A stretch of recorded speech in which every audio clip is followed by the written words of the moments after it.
lane, if that's something that Faker wants to go down, or maybe even for Keria. We'll have to wait and see, as we are getting into the pick ban here for game 1. I like an R5 counter pick for Keria. It's one of my favorite things. T1 is a team that actually pulls it off.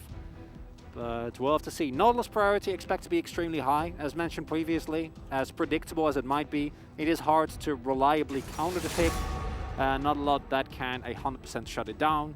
Depending on matchup, it can be a little bit lackluster in lane, but the value late game of both the hook and depth charge is incredible. And T1 going for the early Volibear ban. I wonder whether they are then also going to ban out the Hecarim, or if they're expecting Kwangdong to do so. Although I'd say banning Hecarim on blue side always makes me a little sad, because the champion is really good. You just see the Volibear ban, and then you ban away the Hecarim. Yeah, it doesn't really line up in our minds, as generally the Volibear has been an answer to the Hecarim. Zeri also going to be taken down, not too big of a surprise there. Nowadays, with TF losing some priority, I wonder if it will jump back in this series, because we know that both Fate and Faker can play that pick very well. Will get banned here in game 1. Feeling like a B1 Ahri pick here for Kwangdong, pick that has been paired up with many junglers, has been picked in any given team composition, provided the player is feeling comfortable on it, and also you don't want to give Faker his Ahri.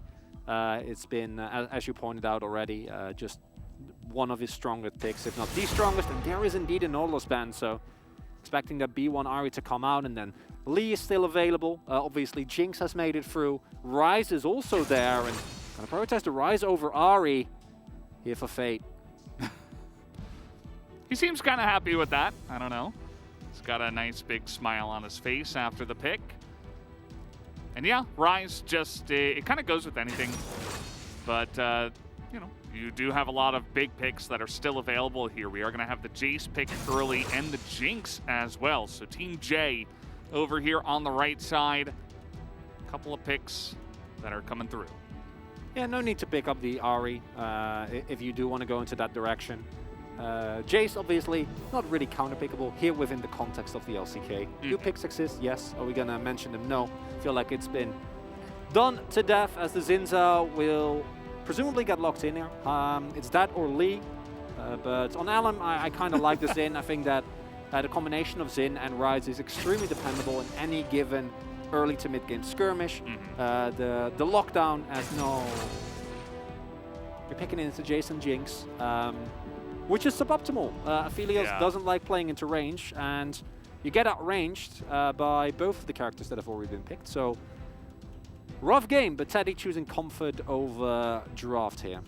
Yeah, I think a lot of teams are just saying that Aphelios is really strong in general, so even though it gets countered by comp and by lane, technically with the Jinx in there, we're just going to take it anyway.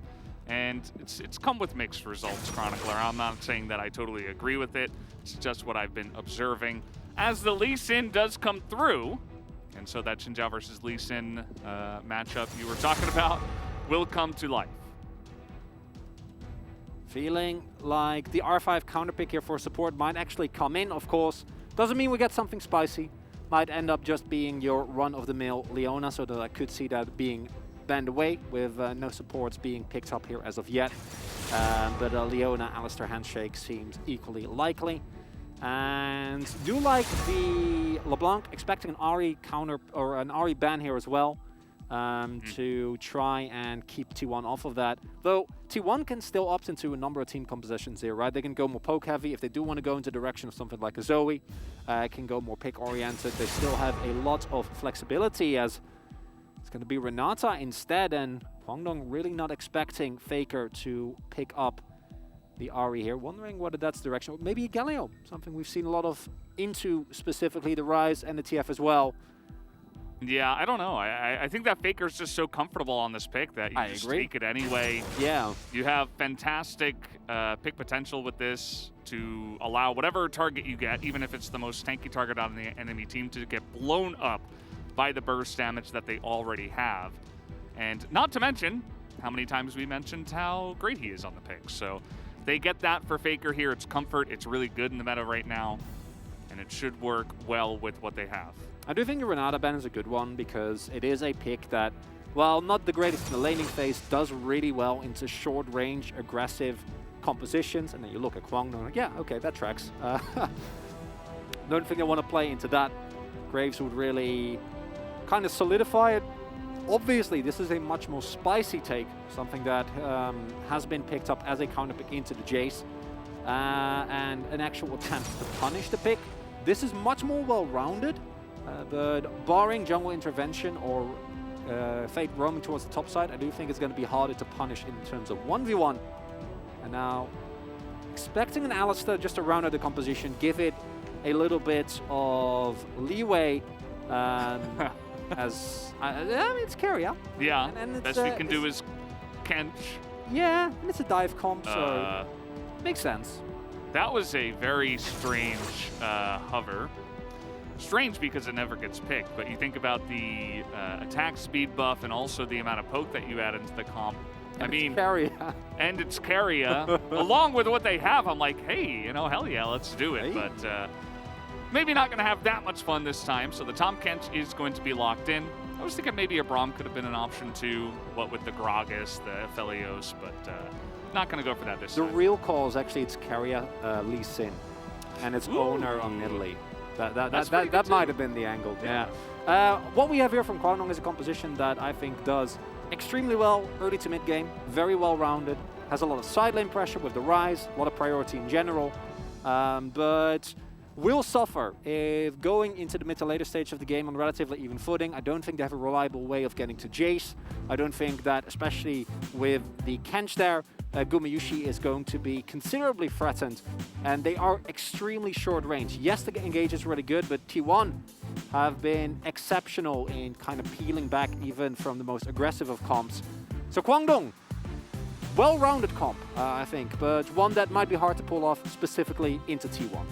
Absolutely. I think it might lack a bit of damage as well, unless you can really get into the thick of things and get Aphelios to start pumping, but it's not going to be that easy for them against what we're looking at on the side of T1. So definitely have their plate is full on the side of Kwangdong Freaks, is what I will say, as we are jumping into game number 1. Here with Kwangdong on blue, we got T1 on red. 소환사의 협곡에 오신 것을 환영합니다.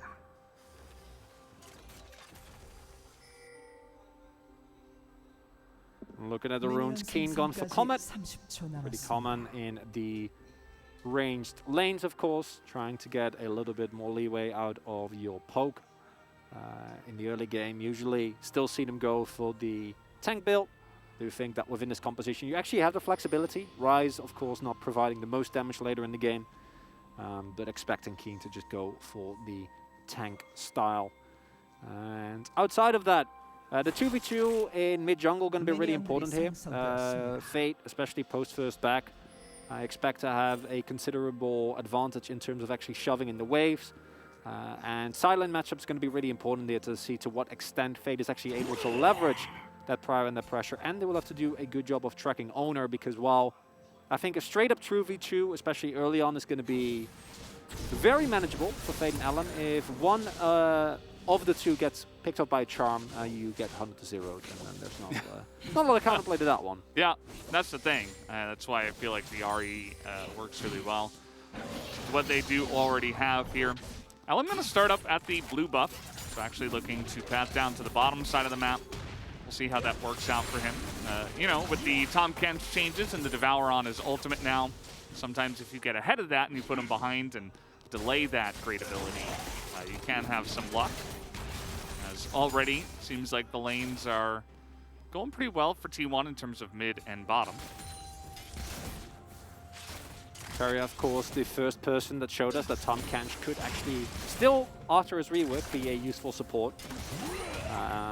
Has now been followed by some other teams, but not a lot of them prioritize it as much as T1 often does. As level 2 gets hit first, brush control is found, and this should give them the opportunity to get an early bounce so that they're safe of any possible jungle intervention. Has, of course, spotted with the ward that the Raptor camp has not yet been taken. I think they should also be able to see Ellen before the ward time's out, as I'm going to start at that camp now, and that does mean that Gumayushi and Kara should be able to easily avoid any possible bot lane shenanigans. Yeah, I didn't see any pings there on the Raptor camp, but you can definitely guess based on what the information that they know. As Faker 11-4 so far on the Ahri, pretty good to start off. I shouldn't say start off, he's been playing this for years, but to go with this pick, I could say. Keen, unfortunately for us, he goes on to a Gragas pick, which is not necessarily something we're going to be seeing some huge plays on, as Keria will have to flash down here in the bottom side. Nice little safe flash as he gets a bit out of position. Yeah, as Guma gets in a small cheater and is able to pick up a call on his first back there as they got the bounce on the turret. Keria was looking to, at the very least, get some river. I don't know if he was actually looking for a roam timing as well, but didn't end up working out. Has to use his flash, and Owner not going to get his back. Gets rudely interrupted by Keen. Wasn't very nice. No, really mean, I'd say. Yeah, not 100% sure how he knew he was in that brush. Was one ward up there towards that tri-brush at the top side, but no other information from us, as we're just kind of hanging out here in the beginning of this game.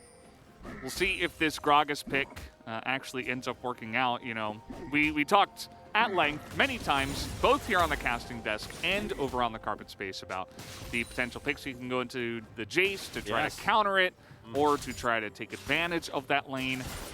And as we also said in the draft this time around, teams just don't like to do it. Just doesn't get picked. We don't see Malphite, we don't see Wukong, which has been a pick in the past that's actually worked and found success. Teams nowadays just don't think it's good enough to warrant the counter pick. So instead, we kind of just get tanks that essentially nullify the lane and make it so that, okay, we're just not going to die against the Jace. But the Jace is still going to get a lead in CS. He's still going to push in and get priority, and he's still going to have an easy lane. So, you know, what is the answer here, Chronicler? Yeah, I really want to echo your sentiments, and it's a problem that we've seen so often. The one upside of the Gragas, as I mentioned previously, is that the setup is really good post-6. So you can, if Fate or Ela makes his way to our top side, easily get a gank off, or at the very least force a summoner in them that can take the Jace down, as he doesn't really have the tools of staying alive through the lockdown that Gragas provides. But Keen is no slouch in terms of laning, right? We talk about the Keen Exan very, very often for a reason. It's because he is basically the measuring stick that is used to size up any possible top laner within the LCK. And Zeus, currently passing his exams with flying collars, has been looking better and better. And the Jace is, of course, also one of the picks that he has always looked incredible on, right? The Jace, the Gnar, these picks always come to mind as... Oh, Hoyt. Oh, Hoyt. Bit of a mistake there. He is going to be fine and just walk away. Teddy doing a good job stepping up and essentially blocking for him. Did have to use the heal just to make sure that Hoyt, after taking 2 turret shots, it doesn't feel too unhappy, but that's definitely going to put them a little bit behind in this lane, and you can never really afford that when you're going up against these two.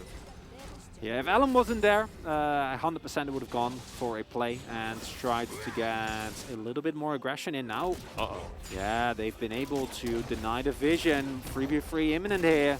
Yeah, no level 6 for carry or anything like that, but it is a 3v3 as you mentioned. Slow goes down onto Elam, and T1 just saying, no, we're not going to fight it. In goes the Xin Zhao, and Elam is going to get super low. Owner going in for the execute, but ends up giving up his life. As in goes Gumayusi, gonna pick up a second kill as well for the side of T1, so he gets one under his belt as well. And Faker's hiding. Oh man, if that charm hit, oh, it might not matter though. The knockup comes in from the side of Keria, but not quite enough damage as Fate will flash away. Violent 3v3 are in the bot side of the map, but in the end, it is definitely T1 that gets the better end of it, right? Gumayusi able to pick up that kill. Teddy will be able to pick up the wave, and key thing here for Kwangdong is that they do hold on, because especially once that Realm Up comes in, you're feeling really confident about this play. You're like, okay, we might not have the greatest start to this. Hoyt obviously going a little bit too deep on a Kench, which generally isn't really going to work out. but with the Realm Orb, you're feeling very, very good about this. And then, crucially, this would have been an even trade, or rather would have been a 2-for-1 trade. I feel like they should have gotten punished here. They didn't. Wasn't quite enough. But stepping over forward there when you know Faker is there, when the teleport has been invested, could have led to a lot more. Kwangdong, I think you're going to be happy that you only traded 1 for 2, and Fight hasn't seized yet, Valdez. Yeah, Keen, he's looking for that engage. He's going to find Owner. Owner with no flash, but the Devour is there. The charm up to LM, and the damage comes through. Over a huge Moonlight Vigil onto the backside. Keria is behind enemy lines. He's going to have to flash the opposite way. And Kwangdong Freaks will pick this up as Owner goes in and smites it away. What will he have to pay for it, though, as Keria is just going to slurp that up and says, see you later. But 2 of them from the side of T1 will go down. Faker also on the run here, but he should be fine with the Foxfire speed up. Even gets a little charm there onto Teddy, but man, what a crazy trade there in the river. Charming his old teammate, gonna make it out alive, and yes, you get the Rift Herald, but you do give over a double to Teddy, and that's not a trade I'm sure that you really want to take, and it's Keen that sets up this fight beautifully. Spreads it out nicely. The charm means that LM, even with his ultimate, is still going to take a lot of damage, but that clumped up Moonlight Vigil that Teddy is able to find coming up clutch here, and the audacity of T1 to say, oh no, we're just going to go in here. We're gonna get this, and then Keria with the heist the century, as everyone else is distracted. But as the dust settles, it's a courageous play from T1, sure, but even with the possible Herald Gold, look at the state of Teddy right now. And as we mentioned, Kwangdong might run into a damage issue if they fall behind. If that Aphelios doesn't really get going, well, he's going. And it's Teddy, who generally, when he does well, Kwangdong reaps the rewards. Yeah, we could have a case of Teddy versus T1 on our hands, but overall just a great fight from the side of Kwangdong Freaks. I think T1 assumed, okay, you're not going to walk in the river against us, but they were able to. Not too much of a front line just yet for T1, and although they do have a lot of poke and damage, it's not really totally online just yet. So they essentially, Kwangdong Freaks just walked on in and said, okay, we're coming on into the river. They were able to get a nice position to take that fight. So good on them for observing that and making the right call to go for that one. As the game's still pretty even in terms of gold, you have to say. But yeah, definitely where the gold is on the side of Kwangdong Freaks is going to make you happy for them. It's also a nice and aggressive game, you know. Not quite at the 1 kill a minute, but relatively close. And this is an LCK standard that we're holding the game to. So I'm very happy.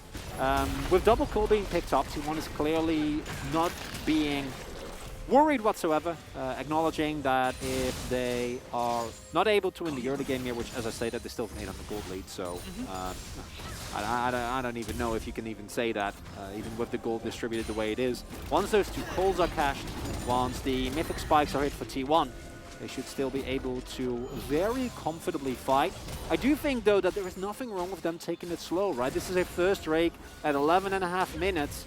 And by the time Kwangdong gets even closer Soul Point, you're going to have a number of items that are really going to change the pace of this game. Zeus hitting his Manamune spike, him and Gumayushi both cashing in on that call. So giving up this, no big whatsoever. Yeah, totally fine. It is also going to be Hextech Drake into Infernal Drake, so neither of those souls will be available, which I feel like as Kwangdong Freaks may have allowed you to accelerate this game, as over the wall, in comes Faker, gonna land that charm, and this time he doesn't let Fate get out alive. And you take a look at that flash from Fate, not sure it would have mattered, but 5 seconds away, so immaculately timed as well, and they're just gonna take down some more plates.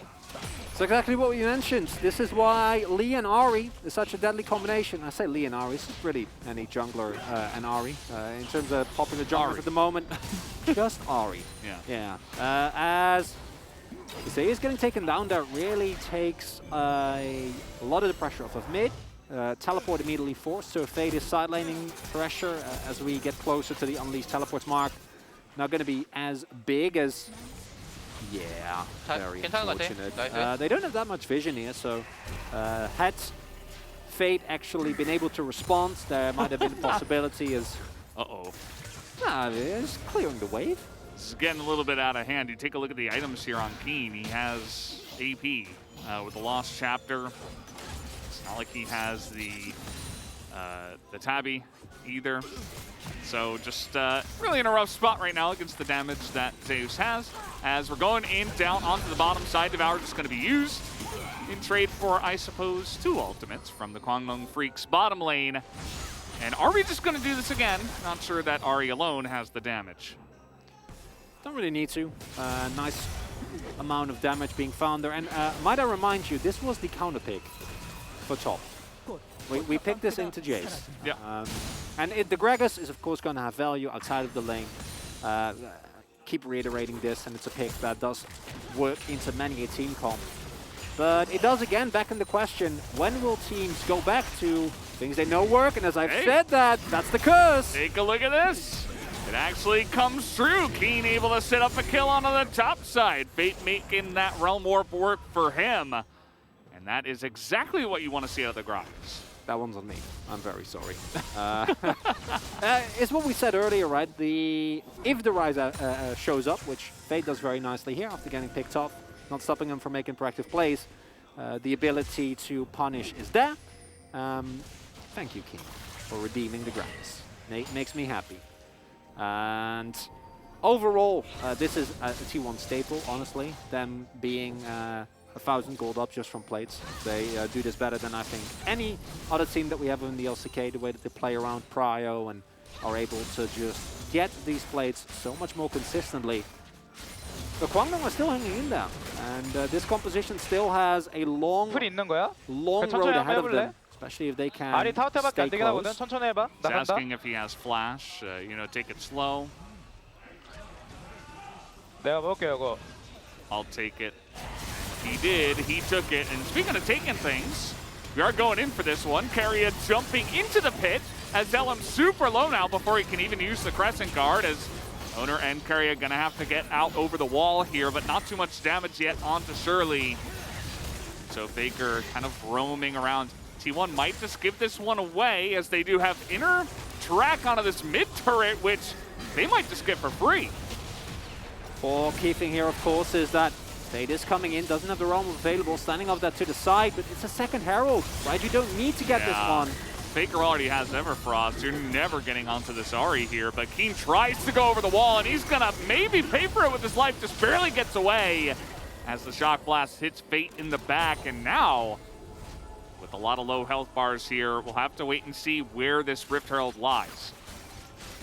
Void has flash, but Devour at the ready, not wanting to go for any play. First call done, and honestly, seeing this, I'm just going, like, we knew the Ahri was coming, basically from the get-go. Yeah. Why did we give it over? Why did we not ban it again? They banned LeBlanc. Well, that makes sense. And then Renata. Yeah. I mean...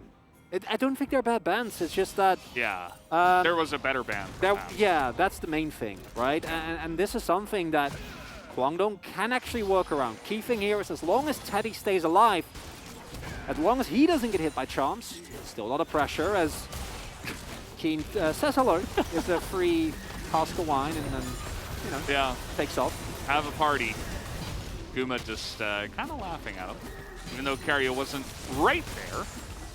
And this is an important moment because we do have the second Drake and the second Rift Herald, which is not always the way these two things line up. Keen.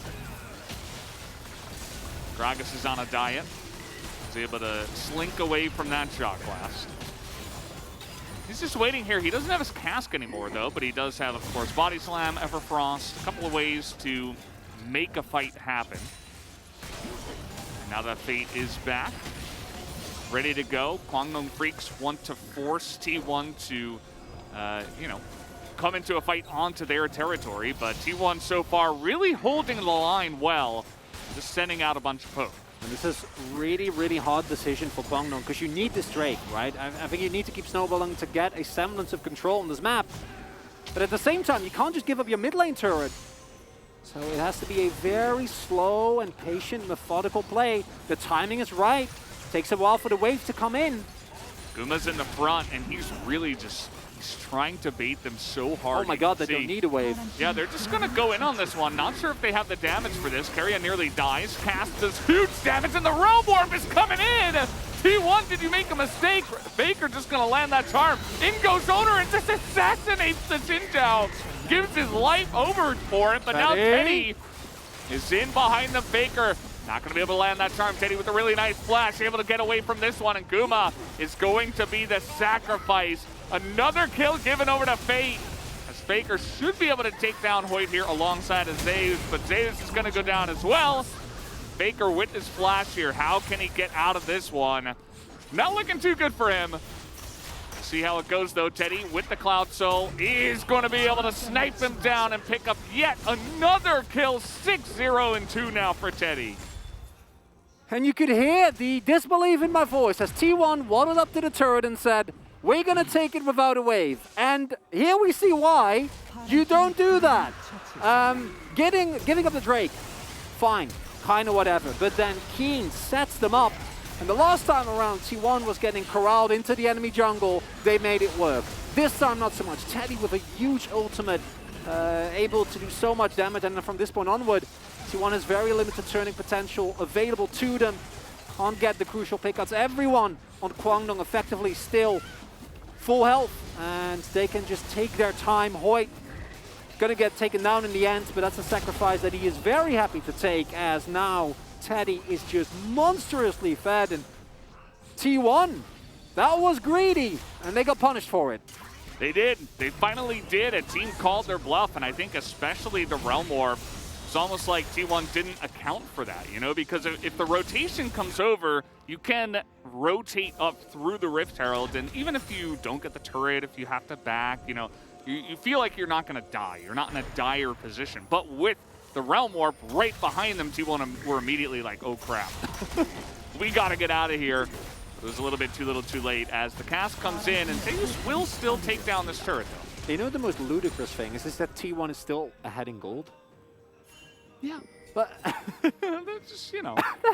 that really encapsulates what we've been seeing this entire split within the LCK. It's that, is T1 perfect? No, but somehow they always get out ahead, right? Like, the fact that they're able to feed as much gold into the Kwangdong composition, try and go for a mid lane turret, doesn't work out, they get punished, they get taken down, and still, they're ahead in gold, they're on parity with items, they scale incredibly well. Second curl about to be ready here for Zeus, and once he hits Cyrildas, he's still going to be Jace.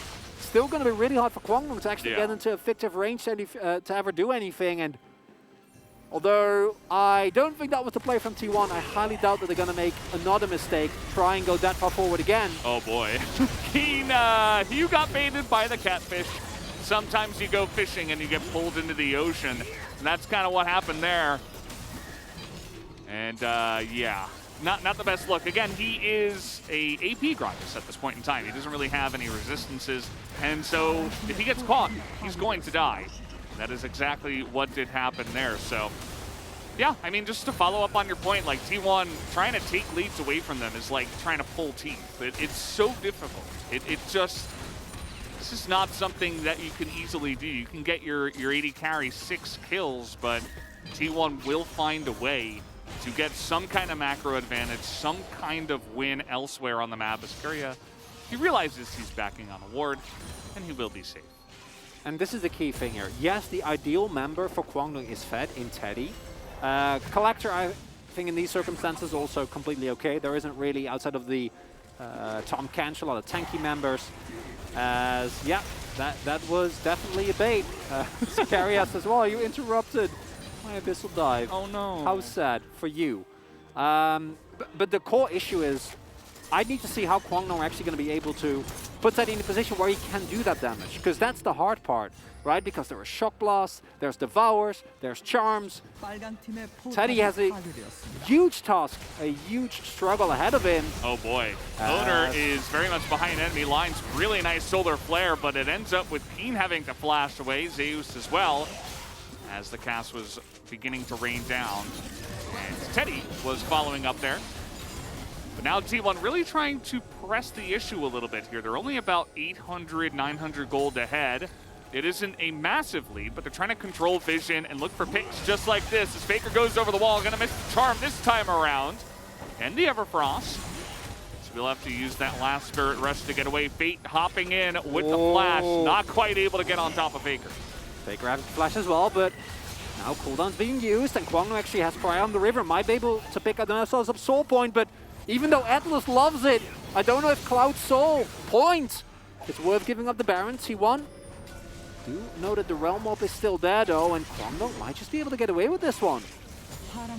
They kind of forcefully made their way into that one. Very Faker nice. wasn't able to get a pick. They weren't able to chunk anyone except Hoyt down to half. And then Fate with a very aggressive play to push Faker out and get his flash away. Oh, Here comes Owner. Saves behind enemy lines as well. Going for a little bit of a wraparound here, but it's not going to be easy, especially when you don't have vision supremacy at this point. So just going to kind of hang out here. Nobody's going to get caught as the Rocket not going to take the blue either, as he says no. Very even game here, Valdez. Compositionally, we're slowly getting to the point where you'd have to start to favor T1. Gumayushi building towards here's Lord Dominic. Zeus approaching that Cyril does as well, but Kwangno have been playing so incredibly well, do have Soul Point, and Cloud Soul, while not the most popular, will still provide you with a lot of value. If you look at Kwangdong, the movement speed, very, very beneficial to many of their members. Might also be helpful in actually getting Teddy into a position where he can use his lead without getting immediately blown up. Wonder what he's going to go for that Infinity Edge. Third is looking like it. No defensive items. He is all offense. And you gotta, at this point, honestly, it's going to be him or no one, right? We see more and more tank items coming through for Kina with the Fimbulwinter finished. Fate, obviously going to provide a lot of utility with the Frozen Heart and the overall lockdown he's able to provide, but are getting slowly closer to the point where Tank Ryan's damage not going to be as valuable anymore. You can see the gold difference there right underneath T1. It did kind of rubber band back at 20 minutes, and that was after, you know, the shenanigans in the Kwangdong Freaks jungle. But T1 immediately were able to slowly grind that back. Yes, they are giving away Drakes, but not giving away too much more as they do not have vision here. Gumayushi not in the best spot. He's going to flash over to the tuck hits, but that was a very strange little interaction there. Kerio went back to where Guma was and then had to get the long-range Devour, but that's a lot of summoners used now for just a great engage from Kwangdong. And Guma and Kerio are like, hey, we're going to meet at your house, right? No, I'm at your house. Are you at my house? What do we do? And somehow, Gumayushi still able to make it out alive. Kerio able to get the Devour, but that is a lot of crucial summoners now gone. No flash on Kerio, no flash on Guma, and that might come in huge if Kwangdong want to make, again, an aggressive play on either the Baron or the Soul. They can try and play for either of these. T1 gonna have to respect. And I am loving what we're seeing here from Kwangdong. They are matching T1, and though again, in terms of gold, there is a slight lead for T1. That in of itself doesn't really tell the story of this game. That may never go away, Chronicler. I don't know. As we'll see this once again. Look, he flashes to the Tompkins. The Tompkins Abyssal dives to where Guma was, but then he flashes back and gets the very long-range Devour to get the Jinx out alive. I suppose this is why you picked Tompkins. I just can't believe he got out alive. I think it's one of the funniest miscommunications. And like, it makes sense because it's in a split second. Right? Yeah. It's just, you're not used to seeing it from T1 of all teams. It was like the first time that Kerio and Guma were not together. You know, they've been standing next to each other the entire game, but one small slip up. A really nice solar flare. Nearly got him there. I'm not sure if Keen was like standing on the edge of that for the whole time, whether that was the intention or not. As 1 minute till Drake, both these teams going to be trying and fighting for vision control of the river, because for T1 it does become very hard. Something we haven't really talked about is that while they have an incredible amount of poke, and especially once Zeus finishes his next item, it's going to be even better. They are relying on vision of actually making that stick on Teddy, because they're engaged. Not the greatest. For Kwangdong, no such issues. They can start a fight at any point. This is where we're seeing the value of the Gragas begin to come in here as a gigantic Moonlight Vigil is going to chunk Keria low. But now that ability is on cooldown. Keria healing up a bit here. As we go, he's got a refillable of his own. So that is going to be down now for this fight as T1, they're always playing around this Baron, but again, this Ryze is getting a lot of value just threatening a Realm Warp at any time. The Kwangdong are playing this so well. They can possibly go again for sending off someone. Not going to take the risk. T1 calling their bluff. They're going to go in for this one. As don't think they're going to be flipping anything here. They know. Yeah, they do spot the Gragas, which is going to be incredibly important. Keen not getting in on that one. They're going to clear out some of the vision as well, but Kwangdong, they have the inner line to the mid lane turret. Teddy will be picking this one up for free. And T1 really struggling to even begin onto this Baron. I don't think they can. Don't have the prio, and this might be another situation where Kwangdong is able to get the better end, gets the mid lane turret, and they should be able to pick themselves up the soul point here as well. They could definitely, yeah, they could just rotate down and take that any time. It doesn't feel like T1 is really valuing that much at all. They have not been making big stands on these Cloud Drakes. They have not made a huge attempt to stop this. And so Kwangdong will be able to take 4 Drakes and the Soul. Back again. Cloud Soul.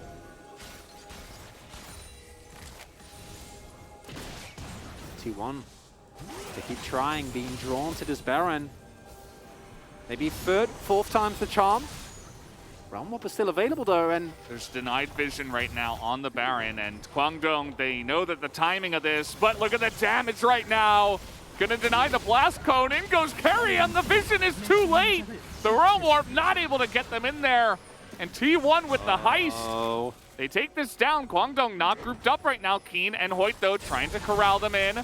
As the charm will go wide, so will the Everfrost. That's all onto the Leona. As Teddy is in behind them.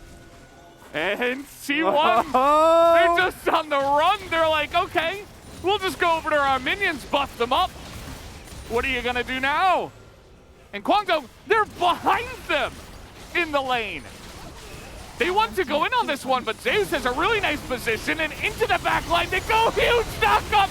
Keria gets the engage onto the Aphelios. And see you later, 6-2, or 6-0, I should say. As Keria is an engaged support on the Tahm Kench, and he is looking for more. He's not gonna get it, I don't believe here. His fate is fast enough, but T1 are taking everything now. How do they keep getting away with this? Every time I think that they're caught, they're not. This is unbelievable. I don't even know, man. Really makes you wonder. They have Baron, and they're pushing. I mean, they have so much damage. They could potentially continue to push, but they're not going to take the chance here. That was a really wonky situation, right? That is non-standard for professional League of Legends. And T1, they navigated perfectly. Teddy maybe getting a little bit too close. Didn't expect the Tahm Kench engage angle. Oh, yeah. Key thing here, of course, is that because Keria's out of vision, the actual notification for the Abyssal Dive shows up so late, and simultaneously Zeus fires a Shock Blast, so Teddy trying to kite that does get taken up, but they know he's there, right? This is not information that is unavailable to them, and Kwangdong, that's the one member that can't die. Yeah. I kind of wanted to see Teddy's vision as well, but generally we don't do, you know, the team that loses the fight, we don't like to get them on the camera when they lose it, so makes sense as Keen is just dead. See you later. Owner going to scoop that one up here. Faker this time going to hit the charm. Not even his best Ahri game, but you know, doesn't seem to matter. I don't know. What do you do? This was such a good game from Kwangdong. Yeah. Well, I was really impressed. And then they realized Keria exists, I guess. I mean, that's essentially what it came down to. Just a really nice engage, and your Aphelios doesn't exist anymore. That's how the fight began and ended. I ask you, how can you look this good on Tahm Kench? It makes no sense. Making it a pick once again. I should say he. As, yep, now with the Baron buff going away, T1 with the 2 inhibitors. Looks like they will back off of this one. They do have a wave in mid with the super minion. Will they go for a push? Faker on vision here, and he does spot that. So just going to back off of this one. T1, they can essentially do what they want now. And unfortunately for Kwangdong, as long as they have been able to stay relevant in this game, your composition has run its natural course. T1 is monstrously far ahead in terms of gold. Their poke is devastating to deal with. And you're going to be forced to hard engage into charms, into kicks, and into carry as Tom Kench, which might be the most formidable foe of them all with this short-range composition. Going to require a miracle from either Keen, either Hoyt.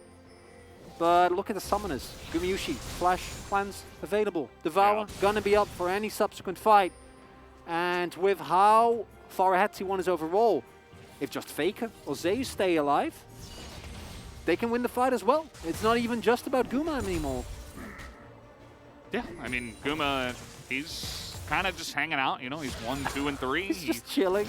I mean, the carry of this game right now is Carria. Like, it's not even the Jinx. I mean, he does have 4 items, though, so probably will be doing some nice damage. I think the damage will be fine. Yeah, the damage is good, but yeah, gonna rely on some engages here from the side of your Tom Kench, of course. As, yeah, I mean, there's no Baron anymore, but just putting on pressure here before the Elder Drake is T1. They can rotate over to it. There is a decent amount of vision for Kwangdong Freaks in their own red buff jungle.